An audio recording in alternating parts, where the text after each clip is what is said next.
አንዳንድ ስፍራዎች የሚጎበኙ ናቸው፣ አንዳንዶቹ ደግሞ ድንቅ የራስ ግኝት ናቸው።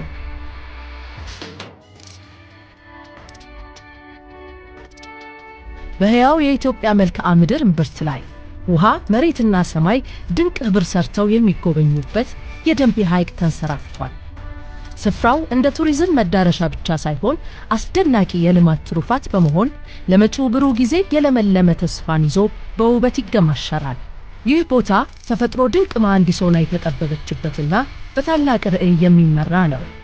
ጎብኚዎችን ከመሳብ ባለፈ የተፈጥሮ ሚዛንን በማስጠበቅ የሰዎችን እምቅ አቅም የሚያበረታና እንዲጠቀሙበት የሚጎተጉት ስውር ኃይል አለው።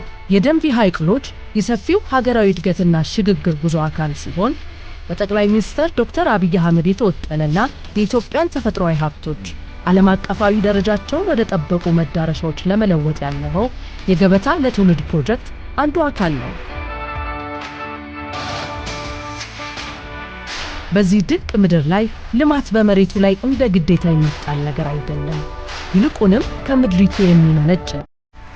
ይህንን አካባቢ የረገጠች ነፍስ ቀድማ የምትመለከተው ቅንጡ ነገር ድንቅ ማረፊያ ስፍራ ነው።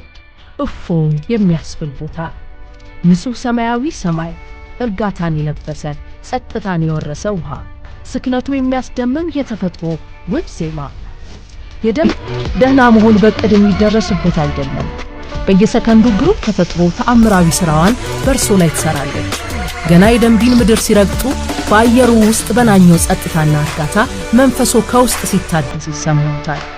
የደንቢ ሐይቅ ሎጅ እውነተኛ ውበትና አቅም አይን ሊያየው ከሚችለው በላይ ነው። በርካታ እድሎችን አዝሏል። የአካባቢው ማህበረሰብ በመዳረሻ ውስጥ ባለድርሻ አጋርም ነው። እውቀቱን፣ ባህሉንና የእጅ ጥበቡን በማበርከት በዘላቂ ስራ የጋራ እድገቱ ተጠቃሚ ይሆናል።